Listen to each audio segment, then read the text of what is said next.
Christopher Thompson, and welcome to another episode of Chris Speaks.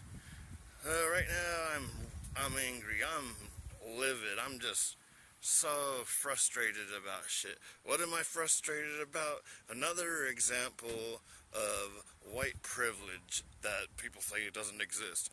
Okay, so the latest thing is these damn Bundy Militia Terrorists, and they're terrorists because they're part of the sovereign citizens movement that are considered terrorists, take over a federal building of a wildlife preserve at gunpoint.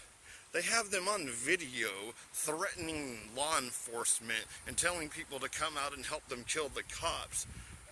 And they're found not guilty by a jury for shit that everything that they were charged for had proof in that video.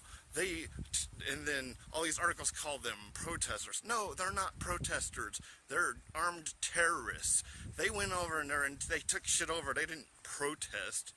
Yeah, but if a black guy's walking away from them, the cops with his hands up, they shoot and kill him. But these guys freaking threaten police, take over a building armed, and nothing happens to them. Well, one guy did get killed in another incident where he pointed his gun at the cops.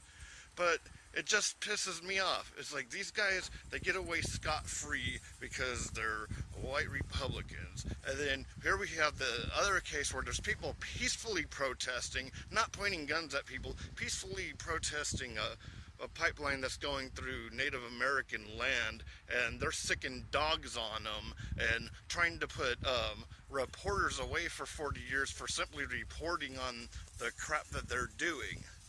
But they're the bad guys, but the good guys are these sovereign citizen terrorists. These guys that think they can, I mean, this is the only incident, it wasn't the only incident. Before, it was way back on the Bundy Ranch where the federal troops went there to get his cattle and hold him until he paid tax money that he owed for grazing them on public lands. The tax that everyone pays for. And what does he do? His friends show up with armed guns and they point them at federal troops. Nobody got killed. You think if they were black or if they were Muslim and then they showed up and they pointed guns at federal troops, do you really think that that nothing would happen? Do you really think that they wouldn't get gunned down? It's bullshit. But then you have people on Fox News saying there's no such thing as racism and white privilege doesn't exist. Yes, it does, and I'm ashamed that it does. But I don't like the fact that I have an unfair advantage. It's not my fault, and I don't need it, and nobody deserves it. We need to start treating people like human beings, and we need to treat peaceful protesters like protesters, not terrorists, and we need to treat the terrorists like terrorists, not protesters. Taking over a building with guns and threatening to kill cops is not protesting. It's just another example of the double standard that there is.